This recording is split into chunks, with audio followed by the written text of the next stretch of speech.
Hello everybody, I'm Brian McLoughlin and we're here for another installment of Inside of Sports Access, and we want to give a nice hello to Cam Stuart, my wonderful co-host.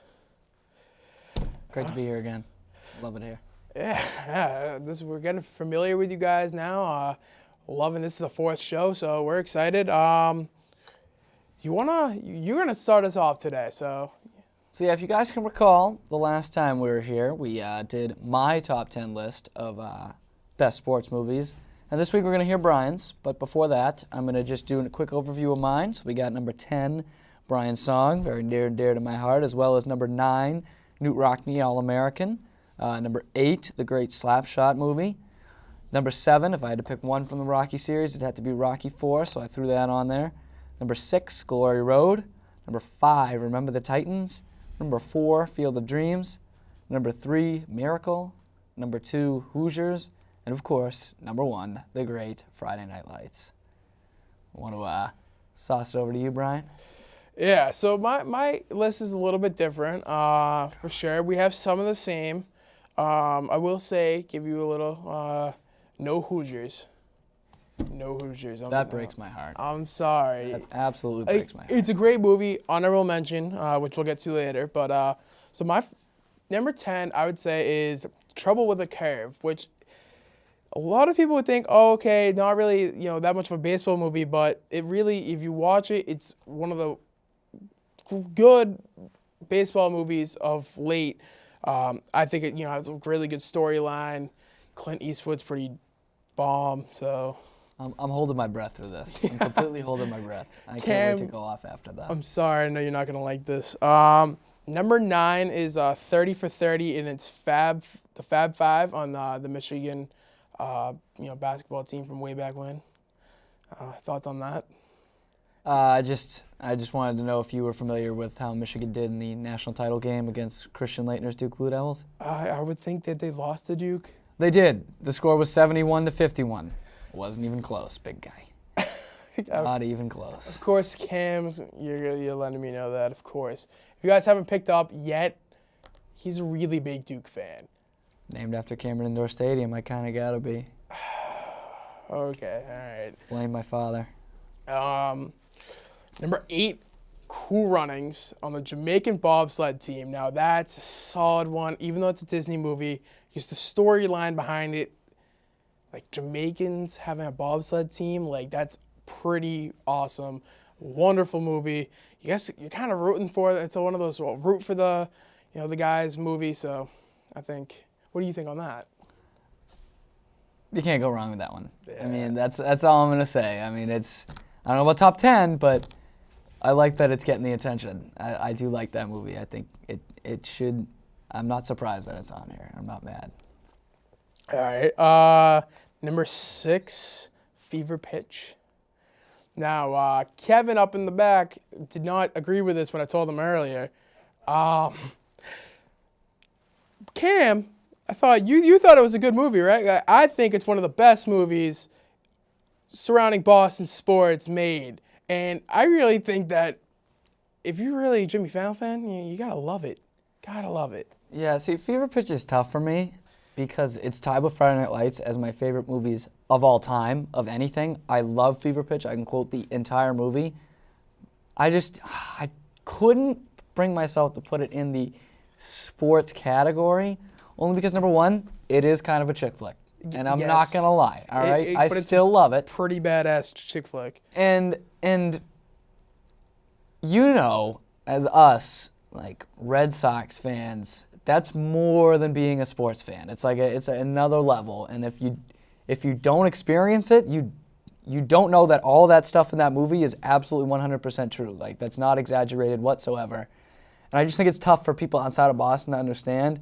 But I still love it. And I'm glad it's on the list because it would have been probably number 2 on mine. And it's tied for my favorite of all time. I love that movie.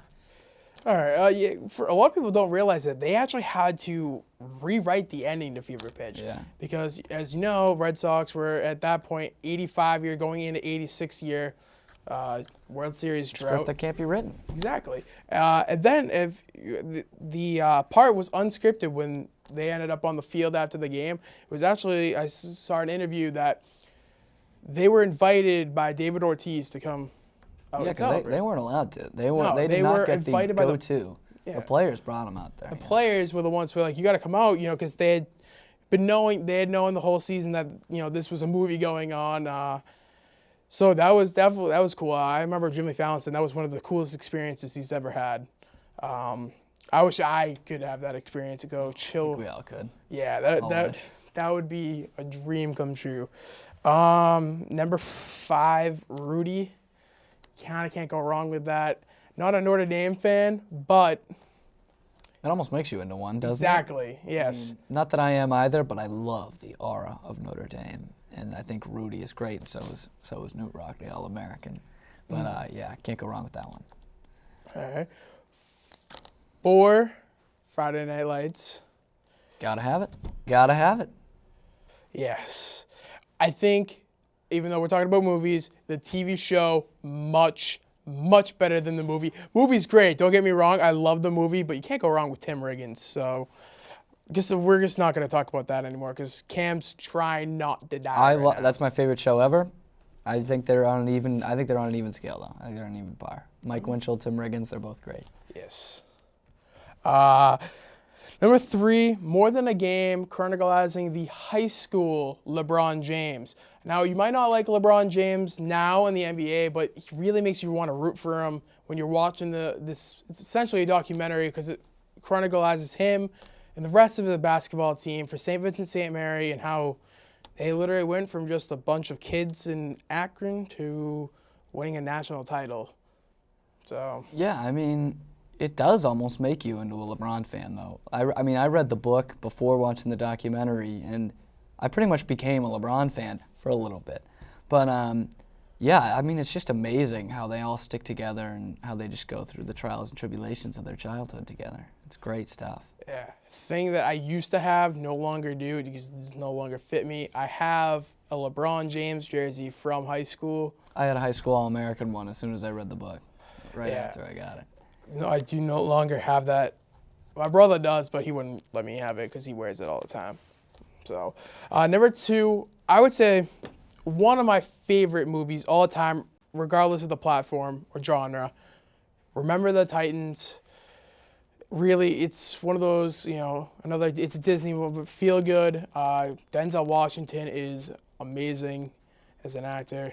Definitely one of the greatest movies, about the, bringing together 2 different colors, 2 different, ways of life and making history. You want to insight on that? Yeah, that actually was my favorite sports movie, favorite movie of all time for a little while. But yeah, it's even though it is Disney, which we've said for other movies, but it's really a good look into a little bit of what they had to go through. Obviously, we'll never know, especially since it's a Disney movie. But it's one of those root for them stories, isn't it? Yeah, it definitely is. And I'm not trashing Disney by any means, especially since they own ESPN, if you guys really did not know that. Yeah, but I mean... But in some ways, the way that Disney movies are made, it can affect... which actually it softens up a little. Yeah, my number 1 is actually a Disney movie. Now, I know Cam knows what this is gonna be. And I've had my conversation about this with Disney doing this movie. I know exactly what it is because I felt like it was probably harsher in real life, and I don't think they did it just quite as much justice. Yeah, but it is the great. movie with the most historical inaccuracies. It chronicles it perfectly. I would say. Unbelievable few number of historical inaccuracies. And I'm big on that. And I couldn't find like 1 or 2. Yeah. So, fake drum roll. The number 1 movie on my list is Miracle on Ice, chronicling the 1980 gold medal team. The best movie all time, no matter what, is Miracle on Ice. You definitely, Lake Placid, where it took place, is definitely someplace that it's on my bucket list to go to. Absolutely. It was a lot different now when you see the Olympics. It's all NHL players or KHL, like your professional players. Back in 1980, if you didn't know that it was only collegiate players, amateur players essentially could In the play case in of the Soviets. Yeah, except for the Soviets. You know, were able to play. So you're getting a lot, and there's a lot of Massachusetts roots in that movie. A lot of Boston and Minnesota guys, which have A lot of guys from Minnesota and Boston. yep. Yeah, that's not gonna work. I gotta say, it's one of the most quotable movies out there, isn't it? Yeah. I mean, that and Friday Night Lights, Fever Pitch. Actually, I gotta say, Fever Pitch is probably number one. Herb Brooks and we trust. Yeah, actually, if you did not know, Herb Brooks, the head coach of that 1980 team, died before the movie came out. Never saw the finished product. And I love what they have at the end of that. If you can recall, it's got the sort of some B-roll of him, and it says he passed away during principal filming and he never got to see it. And then at the bottom, it just blips in and it just says, he lived it. Yeah. Perfect way to end it. Of course, with Tremont going through the credits too. I mean, that's such a great movie. Such a great movie. Yes. So that's my top 10 list. A few honorable mentions is two of them are documentaries, but they were both in theaters. Is Undefeated, which chronicles Memphis High School, how they went from being one of the worst teams, not only in the state, but in literally one of the worst teams in the country. Teams used to pay them to practice. They were that bad. And then they turned it around and it was really one of the greatest movies that I've seen that is real life. Definitely, if you have a chance, check it out. You can find it. You have to do a little digging, but you can find it. Another one is We Could Be King, which was shown on ESPN. That was also like another. You nodded your head. You want to give a little insight on? No, actually, I have not seen that one actually, but I was a little surprised because I really want to see it, and I was just wondering what your take was going to be on it because I do really want to see it. I thought it was a really good movie. A team that, in Baltimore, you have, it is a tough place to live, and a lot of people don't realize that, and just about how going through just watching this team grow, and then how the school itself went under, and they had to go in with another school, which was their rival. It's really, in a way, it has a lot of, some, you could kind of compare it to Remember the Titans in some aspects of it, coming together as two different schools, communities, and rivals essentially coming together. So I think that was really good. Another one, Field of Dreams. That's just a solid movie. That's a classic. Hoosiers is in my honorable mentions. See, I'm not a fan of Hoosiers. It's not a bad movie, but I'm not necessarily, it's not a top 10 fan. Yes. It's like hearing nails on a chalkboard. I love Hoosiers. I actually probably love the real story it's based on more because it may be a little historically inaccurate, but for the most part, that's the story. That's what actually happened. All right. So, any more? I thought you weren't gonna put Hoosiers even on the honorable mentions, and I was about to lose it all here on the set. And if you didn't put Field of Dreams on there either, I would have had a bone to pick with you after. Field of Dreams had to put on there because it's the best baseball movie, and I'm a huge baseball fan. And no, for sure. That's a childhood one right there. All right. Well, we're about halfway through. We spent a lot of time debating those movies. You got to do what you got to do. I mean, that was important. Yeah. But now we're going to talk some college hockey because Cam and I really like college hockey, and it's one of the most important times, especially living in Massachusetts. Lots of good hockey coming on up. So why don't you get us started on talking about a little Hockey East? Well, yeah. I mean, we got the Hockey East, the second round of the Hockey East tournament coming up this weekend. Some of the higher seeds who got the bye. The two notable matchups actually is Boston University, the number one seed, will be hosting Merrimack, and then the big one, which I'm really looking forward to, is Vermont versus Boston College, because Vermont has really had a very, very good second half of the season, and they're rolling into the Conti Forum, and it should make for an interesting matchup this weekend. And we had some had a long weekend this weekend, college hockey, didn't we? Yeah, that was really the headline of this weekend was long hockey games. Started off Friday with not one but two overtime games. First, we'll talk about Merrimack, Northeastern. Merrimack wins in overtime, up 2-0 into the third. Merrimack fights back, but then Kyle Singleton gets the game winner 5 minutes into overtime for his first goal in over 2 seasons. As a fourth-line guy, he's really not the kind of guy, the go-to guy for scoring goals. Has a lot of assists, but it was a 86-game drought that he ended to get that goal, and it came at one of the best times possible. And especially for being a senior, I don't think that he... Wonderful moment. Yeah, wonderful Great story. moment. Great story. Then also on Friday, the big one, the longest game in college hockey history happened over the weekend, and it was Notre Dame hosted UMass Amherst, with UMass Amherst actually coming out victorious. And this was a little bit of a surprise, not only that they had to play 8 periods, but we know Notre Dame's had their struggles, and this hasn't been their best year, but UMass, as a proud program like Notre Dame, you should be taking care of UMass, okay? I mean, got to give credit where credit's due. The Minutemen really stuck with them. This has been a real hard season on them, and I know my brother, who's a UMass guy, was really proud of him, so it's good to see. Yeah, I stayed up, watched the whole thing on, because the Hockey East has been streaming all the games. I stayed up, watched the whole thing once I got home from the Northeastern Merrimack game while I was writing up my story, and just what a performance by Cal Peterson on the Notre Dame goalie in the loss. A record 87 saves. That's a lot, especially for being a freshman. I mean, goalies who get peppered, like big time, don't get that many saves in a weekend. 87 saves. That is absolutely unreal, and I was talking to you about this before the show. A couple weeks ago when they played the BC Eagles, they won, I think it was 3-1 with an empty netter. But I think he made like 40-something saves that game. I mean, he kept them in it. And this kid, a freshman, as you said, is going to be quite a stud in the next couple of years in Hockey East. That is for sure. He's definitely one of the go-to guys to look forward to.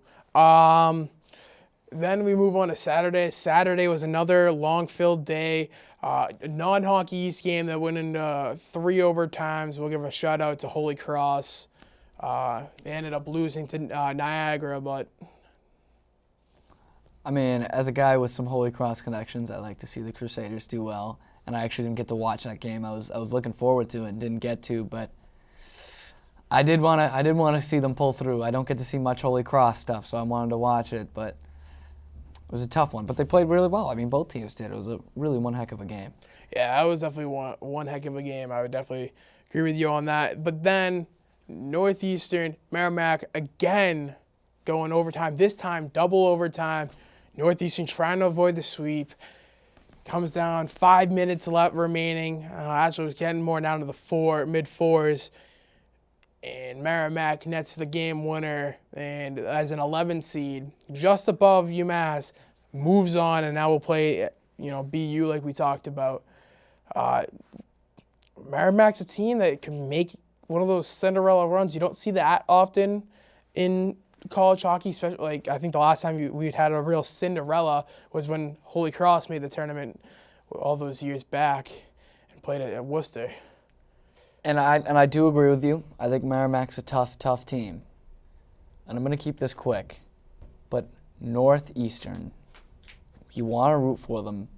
But, I mean, they are the Boston Red Sox pre-2004 of Hockey East. I mean, they choked again. They absolutely choked again. I mean, they had the bean pot. They had the great comeback. They lost that game. And, I mean, it really did kill their momentum. And just a series they absolutely needed to win, should have won against Merrimack. As much as we like Merrimack, I think they're a tough team. They absolutely should have won it at Matthews. And they just couldn't do it again. I mean, you feel for them. You absolutely feel for them. Yeah, I was hoping Northeastern would have been able to pull it out. That would have been nice. So we could have had the possibility of seeing 4 three Boston teams, sorry. Three Boston teams competing for hockey's championship, and they were able to even pull it off and upset this weekend if they had won. Now you're hoping that, BC and BU can take care of business, and hopefully UMass Lowell is too, so we can get three Massachusetts teams in there. And even that's a stretch, especially with BC against Vermont. But definitely, I think Providence moves on, BU moves on, BC 3 games. I think we got 2 overtime games in there too. Yeah, that's that tight. Bold prediction: Vermont wins double overtime, game 3. That's extremely bold. Yes. I think Vermont's going to win, but wow. Yeah. I think UMass Lowell makes another return, though. Team that's been there. Yeah, Always they've been there, dangerous. done that last 2 seasons so far. So definitely not the same star power as the last 2 years, especially without their goaltending. But they've had a pretty solid, They've won the games they've needed to win in the second half of the season. They've absolutely grinded it out, and that's what I'm saying. There's a team that's been there before. This team knows how to win, and that's why I think they're dangerous going into the second round of the Hockey East tournament. Mm-hmm. Yeah, so I think it will be something to look out for. Definitely watch some of the other conference tournaments as we get closer to the NCAA regionals, and then the Frozen Four. The Frozen Four this year is in Boston. Cam and I will both be there. Cam bought his tickets, and I will be there on a credential. So I'll be bringing you updates the entire time. One thing I would like to say, though, it would be nice to see UNH do well, because we do have a Hanson native on the team, Jason Salvaggio. He's a freshman there this year. It would be nice to see him do well. He has struggled a little bit this year, but I think he's a player that you'll see for the Wildcats will develop, especially that he's going draft eligible again this year. Definitely something to look out for. Definitely a guy you root for, a local guy, although I haven't been rooting much for Chris Callan at BC, a Norwell guy, but that's just because I don't like BC. Yes, I know, Cam, but we both can agree that we're BU fans, though. So yes, I mean I'll keep it level on this show. I don't like BC. I'll give them credit when they're due. I don't like BC. Nothing against them. It's just I don't like them. Alrighty. Yeah. So that's a whole nother conversation. The BC. Yeah, that's we could spend an hour on just that. So we'll get to that another time. Yeah. What do you want to talk about next? A little college hockey, maybe? I mean, not college hockey. Wow. College basketball. See, I'm just messing with you guys. I know what I was talking about. Well, all I could say is it's the most wonderful time of the year come March Madness time. My absolute favorite, and I think this is going to be one of the toughest brackets in years to bet on. Although I'm under 18, I will be gambling on this. I'm not going to lie. Won't be gambling. I just think the 1 seed conversation is going to be so tough because I think they want Virginia and Duke to be in there. They should. I mean, obviously they're both not going to win the conference tournament, and I think they're both going to make it to the conference championship game, which makes it that much tougher. But if it's not Duke as the 4th number 1, you got to look at who is. Villanova's pulled some impressive wins out lately, and Gonzaga hasn't done enough for me. But I think those are the 2 teams that are going to be reckoned with as well. I think they'll make the deep runs. Put your money on Duke. Yeah. A team that you would want to look out for, a local team, is Northeastern. They didn't choke. Didn't choke. Did not choke. Picked to win the CAA. I can't say it right. Yeah, there we go. Picked to win the league, wins the conference tournament, gets their ticket to the dance. Another team, Harvard, is looking to beat Yale. They lost to Yale early, like at the end of the regular season. Yale had it in their hands. Couldn't reach it. Just couldn't reach it. They beat Harvard to get in the driver's seat. 1 win away. Literally 3 seconds away from going for the first time since 1962. And Dartmouth puts it in.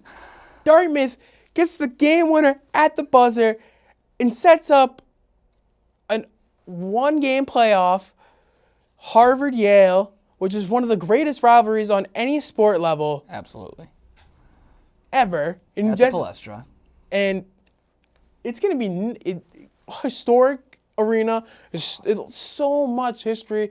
That's definitely a game, if you have nothing that you're doing on Saturday night, where you have plenty of basketball games to choose, pick that game. Oh, it's going to be Harvard doesn't have a conference tournament, so you're really going to want to see who's going from the Ivy League. The Ivy League has really gotten a lot better the last few years. That's why they need a conference tournament. That's why they need a conference tournament. They do need a conference tournament, but I don't know. The conversations about that aren't really going to. No, we're not going to get into that today. It's a whole other day's conversation. We're kind of running out of time. We're having so much fun, and we got to kind of start wrapping this up. So you want to... I guess it's shout-out time? It is shout-out time, and I got to give my shout-out to a team that I'm really not supposed to like being a Rockland guy, but I got to give my shout-out to the Norwell Clippers boys ice hockey team. I do, because they just won the sectional championship. They just beat the defending state finalists from Hanover 5-1 without their league MVP, David Talanian, who broke his leg in the semis against Cohasset. So we wish him a speedy recovery. And a big shout-out to their coach, my man, Jim Casagrande, used to teach at Rockland High. He was probably my favorite teacher in high school. Really great guy, and I love seeing him do well. So good luck to the Clippers. They play Watertown, who makes the Eastern Mass Final in every sport you can think of. So good luck to the Clippers. All right, my shout-out goes to a friend of mine over at ESPN Boston, Mike Uva, who has been working with high school division this year.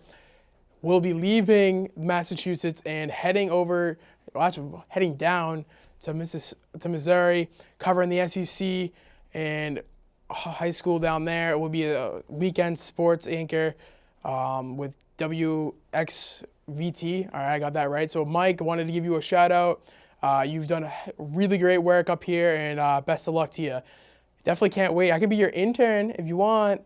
Just think about that. I'll come down. Great guy. I'm gonna miss Mike. Yeah, does really good work. Yeah, he definitely. Cam, you met Mike at Gillette when we went there. But we're running out of time. So thank you guys for checking out the show. Make sure to check us out online at insidersportsaccess.net. Check us out on Twitter, Facebook. Check me in your Womenhampton Express, Cam online. Check out this show. Tell your friends about it. We'd love to have you guys give us some feedback. So make sure you email us, tweet us, whatever. We got a lot more stuff in store. A few weeks from now, I think we're going to do it in about a month, where we'll be giving our college commitments, where we will be taking our media talents to their communications departments. And I'm going to tell you, it's going to be some nice stuff. Oh, it's going to be great. Got a big event planned for that. So just hoping the ESPN can fit their cameras in here for it. Oh, yeah. I know. That's going to be, we're the next big things. So you got to do it up big. Just tell everyone about us. Yes, for sure. So thank you very much. Have a wonderful night, and we'll see you next time on Insider Sports Access. Thank you.